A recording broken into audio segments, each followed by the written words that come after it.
வணக்கம். நான் லாவண்யா. குஸ்லி ஃபேமிலிக்கு அனைவரையும் வரவேற்கிறேன். என்னால சத்தியமா முடியல. இல்ல, அது எப்படி? அது தமிழக வெற்றி கழகத்துக்கு வந்தா தக்காளி சட்னி, அதே திமுகவுக்கு வந்தா ரத்தம். எப்போ காமராஜர்ன்ற பேரு தமிழக வெற்றி கழகத்துல யூஸ் பண்ணாங்களோ அங்க இருந்து தையா தக்கான்னு குதிச்சாங்க. இப்ப என்னடானா அதே திராவிட முன்னேற்ற கழகத்துல ஒருத்தர் இழிவா பேசுறாரு பெருந்தலைவர் காமராஜர் ஐயாவை பத்தி. அப்படி இருக்கும்போது இதுக்கு முதலமைச்சர் திரு மு க ஸ்டாலின் அவர்கள் என்ன சொல்றாரு? நிறைய பேர் இப்போ கலகம் மூட்டி அதுல தீ மூட்டி குளிர்காய ஆசைப்படுறாங்க அப்படின்னு சொல்லி மென்ஷன் பண்றாரு.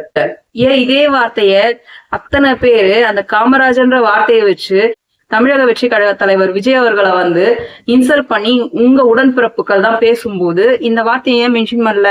அடிக்கட்டும், நல்லா அடிக்கட்டும் அப்படின்ற மாதிரி விட்டு வச்சிருக்காங்க. இதே அவங்களுக்கு வரும்போது அந்த நியாயம் எல்லாம் எடுப்படாது. பெருந்தலைவர் காமராஜர் ஐயா ஏசி யூஸ் பண்ணாரா பண்ணலையா இந்த டிஸ்கஷனுக்குள்ள போனோம்னா பெருசா போகும். அந்த சென்னையில இருக்கிற வீட்ல இருக்கிற ஏசி ரூம் தான் காட்டி காட்டி எல்லாம் ஸ்ப்ரெட் பண்றாங்க. காமராஜர் ஐயா இந்த ரூம்ல இருந்தாரு, இதுதான் ஐயா அவங்களுடைய வீடு, இதுதான் யூஸ் பண்ணிட்டு இருந்தாங்க இந்த ஏசிய அப்படின்னு. சின்ன லாஜிக் தாங்க. சென்னையில வாடகைக்கு தான் அந்த வீட்டுல இருந்தாரு. அந்த வீடு ஒரு மார்வாடி அவர்கள் கட்டின வீடு. இவருக்கு ஆசையா வாடகையே வேணான்னு கொடுத்தாரு. ஆனா நான் வாடகை தருவேன் அப்படின்னு பெருந்தலைவர் காமராஜர் ஐயா 150 ரூபாய் கட்டிட்டு இருந்தாரு மாசம் மாசம். அதுல ஆல்ரெடி இன்பில்ட்டா இருந்ததுதான் அந்த ஏசி, அந்த விண்டோ ஏசி. இத மென்ஷன் பண்ணி இந்த கூவானுங்கள 2 பேரு கையாமையான்னு இத ஒரு ப்ரூஃப் அட்டாச் பண்ணி மென்ஷன் பண்ணி காட்டுறாங்க. நான் கேக்குறேன், முதலமைச்சர்கள்ல எளிமையா இருக்கிறவர் யாருன்னு கேட்டாலே முதல்ல பேர் வர்றது காமராஜர் ஐயா தான். காமராஜர் ஐயா ஏசி இல்லாம தூங்க மாட்டாருன்ற மாதிரி மென்ஷன் பண்ணியிருந்தாரு திருச்சி சிவா அவர்கள். ஆனா ஏசி இல்லாம யாரு போராட்டம் கூட பண்ண மாட்டாங்கன்றது இந்த உலகத்துக்கே தெரியும். ஒரு பெரிய தலைவரை பத்தி பேசுறோம், அந்த வார்த்தை எங்க போய் நிக்கும்னு யோசிக்காத அளவுக்கு மினிஸ்டர்ஸ் அங்க இருக்காங்க. இதுல அவருக்கு நிறைய பெரிய மகத்தான பேர். அப்படி பேசுவார் அப்படின்ட்டு. அப்ப இந்த இடத்துல ஏன் கோட்டை விட்டாரு? அவர் வருத்தம் தெரிவிச்சிருக்கலாம். இதே போலதான் விஜய் அவர்களும் சொன்னாங்க, அவங்க ஸ்கூலை பத்தி பேசுறீங்களா, அவங்க பேரண்ட்ஸை பத்தி பேசுறீங்களா, பேசிட்டு போங்கன்னு. ஆனா இத பத்தி எல்லாம் அவங்க பேச மாட்டாங்க. ஆனா நீங்க கேட்டா மன்னிப்பு. யாரெல்லாம் திராவிட முன்னேற்ற கழகத்துக்கு ஆப்போசிட்டா இருக்காங்களோ அவங்க எல்லாம் கொடி புடிச்சுட்டு நிக்கிறாங்க இந்த காமராஜர் ஐயான்ற டாபிக்கை வச்சு. ஏசி யூஸ் பண்ணா என்ன தப்பு இருக்கு அப்படின்னு கேக்குறாங்க. அதேதான் திருப்பி நான் கேக்குறேன், ஏசி யூஸ் பண்ணா என்ன தப்பு? தப்பு கிடையாதுதான். ஆனா அவர் வெட்ட வெளியில படுத்தாலும் தூங்கிடுவாருன்றதுதான் அவருடைய ஹிஸ்டரி. எத்தனை தலைவர்கள் அந்த மாதிரி இருக்காங்க. அந்த டைம்ல அவரு யூஸ் பண்ணாரா இல்ல அவங்களுடைய உதவியாளர் அவருக்கு உடம்பு முடியலன்னு போட்டு விட்டு போனாரா அதெல்லாம் கூட தெரியாது. அதுக்கடுத்து ஒரு விஷயத்த சொன்னாங்க பாத்தீங்களா, கலைஞர் கருணாநிதி ஐயா அவர்களுடைய கையை பிடிச்சுக்கிட்டு இதெல்லாம் இனிமே நீதான் பாத்துக்கணும்னு சொல்லி சொன்னாருன்னு. உலக மகா நடிப்புடா சாமின்ற மாதிரி. கலைஞர் அவர்கள் காமராஜர் ஐயாவை பத்தி அந்த ஏசி நான் போட்டு விட்டேன் எல்லா ரூம்லயும், அதாவது இந்த டிவி ரூம்ஸ்ன்னுவாங்க, ரயில்வே அவங்க கட்டி வச்சிருக்கிற ரூம்ஸ், அந்த ரூம்ஸ் பயணிகள் விடுதிகள்ல நான் ஏசி எல்லாம் போட்டு ரெடி பண்ணி வைக்க சொன்னேன்னு சொன்னாரே தவிர காமராஜர் ஐயா கேட்டார்னு எங்கேயா மென்ஷன் ஆயிருக்கா? இவங்களா நான் செய்யறேன் அப்படின்னு சொல்லி சொன்னது 86. ஆனா காமராஜர் ஐயா தவறுனது 75. எதை உதாரணமா வச்சு இதை மென்ஷன் பண்றீங்க? இதுல இந்த அந்த பைத்தியக்கார பசங்க சொல்றாங்க, மன்னிச்சிருங்க நான் இந்த வார்த்தை யூஸ் பண்ணக்கூடாதுதான் பொது வெளியில, ஆனா என்ன முடியல. அவங்க மக்களை காப்பாத்தணுமாமா, மக்களை மடைமாட்டி விடுறதுக்காக எல்லா நம்ம தமிழக வெற்றி கழகம்லாம் வேலை செஞ்சுட்டு இருக்கோமாமா. நான் கேக்குறேன், ஓட்டு போட்டது மக்கள் தானே திராவிட முன்னேற்ற கழகத்துக்கு. அதனாலதானே ஜெயிச்சு உட்காந்துருக்காங்க. அவங்களுக்கு சுயமா சிந்திக்கிற புத்தி இல்லையா? நீங்க சொல்லிதான் இப்போ திருப்பி மனசு மாற போறாங்களா? குழந்தைங்களா என்ன மக்கள்? ஏடிஎம்கே இருக்கும்போது அவங்கள வச்சு அவங்களுடைய குறைகளை வச்சு இந்த குறைகள் அவங்க பண்ணிருக்காங்க, நாங்க நல்லது பண்ணுவோம், திராவிட முன்னேற்ற கழகம் வந்தது. சரி, அதுக்கு மக்கள் ஆதரிச்சு ஓட்டு போட்டாங்க. இவங்களை தப்புன்னு மக்கள் சொன்னா உடனே மக்கள் அப்படியே மனசு மாறிடுறாங்க, மக்களை டைவர்ட் பண்றாங்க. நாளை பின்ன உங்கள பிரச்சனை இருக்குன்னா நாளைக்கு தமிழக வெற்றி கழகம் வரப்போகுது. இந்த ஜனவரி 2025 இருந்து மட்டும் இப்போ வரைக்கும் இன்னைய தேதி வரைக்கும் எத்தனை பெண் குழந்தைகள்ல இருந்து எத்தனை வயதான பெண்மணிகள் வரைக்கும் பாதிக்கப்பட்டிருக்காங்க பாலியல் துன்புறுத்தல்ல. 8 நாள் ஆச்சு. திருவள்ளூர்ல கும்பிடிப்பூண்டி பக்கத்துல 10 வயசு பெண் குழந்தைக்கு பாலியலா துன்புறுத்தப்பட்டிருக்காங்க. ஆனா அந்த பெண் குழந்தைக்கு என்ன நீதி கிடைச்சது? முதல்வர் மு க ஸ்டாலின் அவர்கள் என்ன பண்ணிட்டு இருக்காங்க இந்த விஷயத்துல? இன்னொரு ஐயா வந்து டிஎஸ்பி சுந்தரேசன் ஐயா வந்து ஒரு பக்கம் கதறிட்டு இருக்காரு. டிஎஸ்பி சுந்தரேசன் ஐயா வந்து அவருக்கு என்ன சொல்றாரு, எனக்கு வந்து இவ்வளவு பிரச்சனைகள் நடக்குதுன்னு வெட்ட வெளிச்சமா வந்து பப்ளிக்கா பிரஸ் மீட் கொடுக்குறாரு. என் உயிருக்கு அச்சுறுத்தல் இருக்குன்னு சொல்றாரு. நாளைக்கு உயிர் போன அப்புறம் தான் வந்து இந்த கேஸ் எடுத்து நடத்துவாங்களா? ஐயா, பிரச்சனை யார் பக்கம்ன்றத முதல்ல ஒரு குழு போட்டு விசாரிச்சு, இந்த பிரச்சனை இருக்கு, இவங்க பக்கம் இருக்கு, யாரு என்னன்னு விசாரிச்சிருக்கணும்ல. அந்த விசாரணைக்குள்ளேயே போக மாட்டேங்கிறாங்களே. யாரை காப்பாத்துறதுக்கு திராவிட முன்னேற்ற கழக அரசு வந்து வேலை செஞ்சுட்டு இருக்காங்க.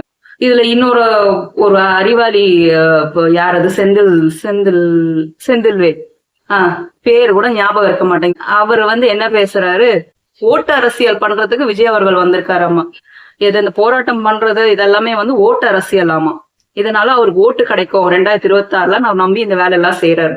நான் கேக்குறேன், முதல்வர் மு.க. ஸ்டாலின் அவர்கள் வந்து ஓரணியில் தமிழ்நாடு, உங்களுடன் ஸ்டாலின் அப்படின்ற திட்டங்கள்லாம் இப்ப கொண்டு வந்திருக்காரு. 4 வருஷம் ஆயிடுச்சு, 4.5 வருஷம் ஆயிடுச்சு நான் ஆட்சிக்கு வந்து. இப்ப வந்து இந்த 8 மாசத்துக்கு இந்த திட்டம் எல்லாம் இப்ப கொண்டு வந்திருக்காரு. அப்போ உங்க முதல்வர் வந்து பண்றது பொக்கே அரசியலா, இல்ல அன்னதான அரசியலா, இல்ல வேற என்ன? வீட்டுக்குள்ள போய் உட்காந்து சாப்பிட்டுட்டு வந்து ஹாய் பாய் சொல்லிட்டு வர அரசியலா? தலைவர் விஜய் அவர்கள் பண்றது ஓட்டு அரசியல். நீங்க பண்றது உங்களுக்கு அப்போ ஓட்டு தேவையில்லை, சும்மா போயிட்டு வரீங்க, அப்படிதானே? ஓப்பனா சொல்றீங்களா, எங்களுக்கு ஓட்டு தேவையில்லைங்க, நாங்க சும்மா தாங்க மக்களை விசாரிக்கிறோம், மக்களை நலன் விசாரிச்சுட்டு வரோம். ஓப்பனா பேசுங்க. தலைவர் விஜய் அவர்கள் வந்து அந்த போராட்டத்துல 24 பேர் மட்டும் கூப்பிட்டு வந்து ஏன் நிக்க வைக்கணும்? ஏன் அதுக்கு முன்னாடி அதிமுக 400 கேஸுக்கு மேல லாக்அப் டெத் இருக்கு, அதையும் எடுக்கவே இல்லை, அதையும் விசாரிக்கணும்னு தோணல, அத்தனை பேரை ஏன் கூட்டிட்டு வந்து நிறுத்தணும்னு தோணல? நான் கேக்குறேன், எல்லாமே தலைவர் விஜய் அவர்கள் பாத்துக்கிறாருன்னா எதுக்கு திமுக, எதுக்கு அதிமுக? எல்லாரும் கிளம்பி வீட்டுக்கு போங்க, தமிழக வெற்றி கழகமே பாத்துக்கிட்டோம், நாங்களே கேள்வி கேட்டு நாங்களே சால்வ் பண்ணிக்கிட்டு நாங்களே கேஸ் போட்டுக்கிட்டு நாங்களே சொல்யூஷன் பாத்துக்கிறோம் சொல்லிடுறீங்களா? எனக்கு புரிய வேண்டிய ஒரு விஷயம், அதிமுக ஆட்சியில இருக்கிறப்போ 400க்கு மேல லாக்அப் டெத் நடந்திருக்கு அப்படின்னும் போது அது கேள்வி கேட்க வேண்டிய பொறுப்பு யாருக்கு இருக்கு? ஆட்சியில வரும் திமுக அவர்களுக்கு தானே இருக்கு. அப்ப அவங்க ஏன் கேட்கல? அப்போ உங்க ஆட்சி என்ன பண்ணிட்டு இருக்கு 4.5 வருஷமா அந்த கேஸ் கேட்காம? நீங்களே எல்லாருமே உள்ளுக்குள்ள ஒண்ணு, அதாவது வெளியேதான் எல்லாம் கத்திக்கிறது, டிஎம்கே பார்த்து ஏடிஎம்கே பார்த்து டிஎம்கே. ஆனா பாத்தீங்கன்னா, ஏன்னா இங்க புகஞ்சதுன்னா அங்க எரியும், அங்க புகஞ்சதுன்னா இங்க எரியும். இதுதான் கட்சிகளோட நிலைமை. இதெல்லாம் இல்லாம தெள்ள தெளிவா வெட்ட வெளிச்சமா தமிழக வெற்றி கழகம் வருது அப்படின்னா உடனே வந்து அவர் நடிகர், அவருக்கு அரசியலே தெரியாதுங்க. இவங்களுக்கு அரசியல் ஞானம் இருக்கா? நீங்க எல்லாம் அரசியல் ஞானம் வச்சுட்டு அப்படியே வந்து நம்ம இப்ப வந்து அப்படியே சைனா மாதிரி பலந்து போயிட்டு இருக்கோம் இல்லையா? அத்தனை அறிவாளிகள் இருக்கிறதா தமிழ்நாடு சொல்லப்படுற நிலையில எங்க நம்ம இருக்கோம் இன்னமும்? உடனே வந்து அந்த கண்ணாடி போட்ட அம்மா வந்துருவாங்க, நம்ம வந்து அப்ப அங்க கம்பேர் பண்ணுங்க, இங்க கம்பேர் பண்ணுங்க. இந்தியா எவ்வளவுதான் முன்னேற்றம் அடைஞ்சாலும் அந்த ஊர்க்காரங்க இன்னமும் வாயில அந்த பாக்கு போட்டு துப்பிட்டு தான் இருக்கானுங்க. அவங்களுக்கு இன்னமும் படிப்பறிவு இல்லதான். நம்ம படிச்சு மேல போகணும் நம்ம தமிழர்கள் நினைக்கிறோம். அப்படிப்பட்டப்போ நம்ம இன்னும் தமிழ்நாட்டை இன்னும் மேன்மேலும் கொண்டு வந்தா தமிழ்நாடு உலகம் அறியோம்ல, இந்தியா அறியறது இல்ல, உலகமே அறியோம்ல.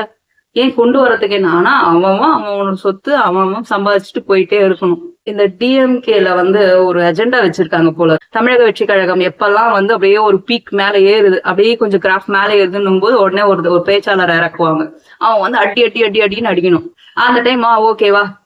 இப்போ நிறைய பேர் நீங்க கவனிச்சீங்கன்னா தெரியும், எப்ப யாரெல்லாம் பேசுறாங்களோ அந்த குறுகிய காலம் மட்டும் தான் அவங்க பேசுவாங்க. அந்த அதாவது நம்ம டிவிகேவை பத்தி பேசுறவங்க ஒரு குறுகிய காலமா அவங்க பேசுவாங்க. அவங்க போனப்புறம் இன்னொருத்தன், இவன் போனப்புறம் இன்னொருத்தன், இந்த மாதிரி ஷிஃப்ட் பேசிஸ்ல வேலை செஞ்சுட்டு இருக்காங்க. திராவிட முன்னேற்ற கழகத்தை வளர்க்கறதுலதான் ஷிஃப்ட் பேசிஸ்ல வேலை செய்யல, டிவிகேவை பத்தி பேசுறதுல ஷிஃப்ட் பேசிஸ்ல வேலை செஞ்சுட்டு இருக்காங்க. இதுல வந்து ஓரணியில் தமிழ்நாடுன்ற பேர்ல ஒருத்தர் போயிட்டு, ஒரு மினிஸ்டர் போயிட்டு ஃபார்ம் ஃபில் பண்றாரு. அங்க போய் கேக்குறாரு, ஏமா உங்க ஒய்ஃப் எங்கம்மான்னு. பொண்டாட்டி கிட்ட போயிட்டு உங்க ஒய்ஃப் எங்கம்மான்னு கேக்குறாரு. தலைவர் விஜய் அவர்கள் வந்து சாத்தான் குளத்துல இருந்தவரோட பேர் ஜெபராஜ்னு சொல்லிட்டாராமா. அந்த ஒரு வார்த்தையை வச்சு இது சொல்ல தெரியல. அப்ப தலைவர் வந்து ஜெயகடான்னு சொன்னாரு, ஜெயகலாக்கு காளைய காணோம்னு சொன்னதுக்கு கணவரை காணோம்னு சொன்னாரு. அப்ப இதெல்லாம் கணக்குல வராது. இந்த திராவிட முன்னேற்ற கழகத்தின் சார்பா ஒருத்தன் பேச்சாளர்னு சொல்லிட்டு ஒரு மில்டன் பேசுறான். அவன் சொல்றான், விஜய் அவர் கொஞ்சம் ஓரமா போய் உட்கார சொல்லு. அவரே கூட சொல்லலைங்க, ஒரு மைல்ல பேசுறான். நீ எல்லாம் யாரா? எங்களுக்கு எல்லாம் நீ ஒண்ணுமே இல்ல, நாங்க சண்டை போடுற இடமே வேற, நீ எதுக்கு குறுக்குல வந்துகிட்டு இருக்க? நீ எங்க சண்டை போட்டீங்க முதல்ல? நாங்க அததான் கேட்கறோம். நீங்க எங்க சண்டை போடுறீங்க? போய் காலில் எல்லாம் விழுறீங்க. அது விஜய் அவர்கள் சொன்ன மாதிரிதான், நான் உன்னை அடிப்பேனா நீ வாங்கிப்பியா, நீ என்ன அடிப்பியா நான் வாங்கிப்பேனா, இப்படியே தானே மேனேஜ் பண்ணிட்டு இருக்கீங்க. ஆனா எப்போ நேரடியா சண்டை போட்டீங்க? உங்களுக்கு ஒரு பிரச்சனைன்னு வந்ததும் போய் அங்க போய் சமாதானம் பேசி கேஸ முடிச்சுக்கிட்டீங்கல்ல. டாஸ்மாக் ஊழலுக்கு முன்னாடி உதயநிதி அவர்கள் என்ன பேசினாரு? இடி மோடின்னு பேசினாரு. டாஸ்மாக் அப்புறம் அப்படியே மைக்ல இருந்து அப்படியே ஓடி போடுறது, கேள்வி கேட்டதும் இதெல்லாம் நாங்க பார்க்காமலா இருக்கோம்? நம்ம மக்கள் கண்ணை மூடிட்டு இருக்கோம் நினைச்சிட்டு இருக்கீங்களா? அந்த அந்த மில்டன் சொல்றான், முடிஞ்சா எங்க கூட சண்டை போடும், நாங்களும் ஒசத்தியாதான் இருக்கோம்னு. நீங்க எல்லாம் யாரெல்லாம் முதல்ல ஒரு நாள் ஒரு ஒரு ஒரு இது ஏதாவது நல்லதை பண்ணிருக்கீங்களா சொல்லுங்க. நான் இத்தனை பேருக்கு ஹெல்ப் பண்றேன், என்னோட மூலமா இத்தனை பேருக்கு படிப்புக்கு ஹெல்ப் பண்றேன், ஏன்னா இந்த நல்ல வேலைகளை செஞ்சுட்டு இருக்கேன், இந்த மாதிரி நல்ல உள்ளவங்களுக்கு உதவி பண்ணிட்டு இருக்கேன், என்னால இத்தனை குடும்பங்கள் வாழுதுன்னு சொல்லு, ஒத்துக்கிறோம். அந்த தலைவர் விஜய் அவர்கள் அவ்வளவு வேலையும் சைலண்டா எத்தனை வருஷமா பண்ணிட்டு இருக்காரு. இப்பதான் அரசியலுக்குள்ள வராரு. அதுக்கு முன்னாடியே அவர் பண்ணது அரசியல் தான். அதுதான் உண்மையான அரசியல். அங்க இருந்து ஆரம்பிச்சதுதான் அவருடைய நேர்மையான அந்த உண்மையான அரசியல். அந்த அரசியல் தான் இங்க வரைக்கும் கொண்டு வந்து விட்டுருக்கு. அவரே வரக்கூடாதுன்னு நினைச்சிருந்தாலும் கூட்டிட்டு வந்து எங்க வந்து நிறுத்தினது நீங்க தான். இந்த நாட்டுக்கு ஒரு நல்ல விஷயம் தேவைப்படுது, அது என்னால செய்ய முடியும்னு நினைச்சா நான் வந்து இறங்குறேன். இது ஒரு மக்களுக்குள்ளயும் யாரெல்லாம் சூடு சொரணம் இருக்கோ, எவனுக்கெல்லாம் வலிக்குதோ, ஐயோ இது இங்க சரி பண்ணிருக்கலாமே, இது இங்க இந்த கவர்மெண்ட் சரி பண்ணிருக்கலாமேன்னு யாரெல்லாம் கேள்வி கேட்கிறாங்களோ அவங்க எல்லாருமே தமிழக வெற்றி கழக தலைவர் விஜய் அவர்கள் பக்கம் தான் நிப்பாங்க. அதுல நானும் ஒண்ணு ஓப்பனா சொல்றேன். எனக்கும் அவ்வளவு ஆதங்கம் இருக்கும். ரோட்ல போகும்போது, ஒரு விஷயம் நடக்கும்போது, பொது வெளியில இதை ஏன் மாத்தல, இதுக்கு நினைச்சிருந்தா கவர்மெண்ட் பண்ணிருக்கலாம், எவ்வளவு கேள்விகள் வருது தெரியுமா? ஆனா நம்ம பண்ண முடியாத நிலைமையில நிக்கிறோம். பண்ண முடிஞ்ச ஒருத்தர் வந்து நான் வந்து பண்றேன்னு சொல்லும் போது எப்படி எல்லாம் அடிக்கலாம், எப்படி எல்லாம் குத்தலாம் முதுகுல. நீங்க என்ன நினைச்சிட்டு இருக்கீங்க? என் கூட வா, நேருக்கு நேர் என் கூட பேசுன்னு. உங்களுக்கெல்லாம் வந்து என்னை பொறுத்த வரைக்கும் பேச்சாளர் ராஜ்மோகன் கூட வேண்டாம் தான் நான் நினைப்பேன். எங்க கூட பேசிக்கோங்க நீங்க முதல்ல, அதுக்கப்புறம் அவங்க கிட்ட போய் பேசுறத பத்தி யோசிப்பீங்க. எப்படியாவது இந்த ராஜ்மோகன் அவர்களை, புசி ஆனந்தையா அவர்களை, எல்லாருமே ஒரு விதத்துல ஒரு திறமை கொண்டவர்கள், அவங்களெல்லாம் பிரிச்சு அப்படியே வெளியே அனுப்பிச்சிடணும். அதாவது தமிழக கட்சி கழகத்தை அப்படி அக்க வேற அணி வேற ட்ரை பண்றாங்க. அந்த மில்டன்றவர் சொல்றாரு, அடுத்த வருஷம் இதுதான் உங்க ஃபர்ஸ்ட் எலெக்ஷன், இதுதான் உங்க லாஸ்ட் எலெக்ஷன் அப்படின்றாரு தமிழக வெற்றி கழகத்துக்கு. நான் ஒண்ணு கேக்குறேன், அடுத்த வருஷம் முதலமைச்சரா ஜெயிச்ச அப்புறம் நீங்க எல்லாம் இந்த வாயெல்லாம் எத்தனை வந்து என்ன பண்ணுவீங்கன்னு நான் பாக்கணும்.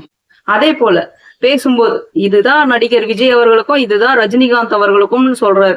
எல்லாருக்குமே இதே அடிதான் விழும், இதே மாதிரிதான் பண்ணுவோம், அப்படியே ஓப்பனா பேசுறாங்க.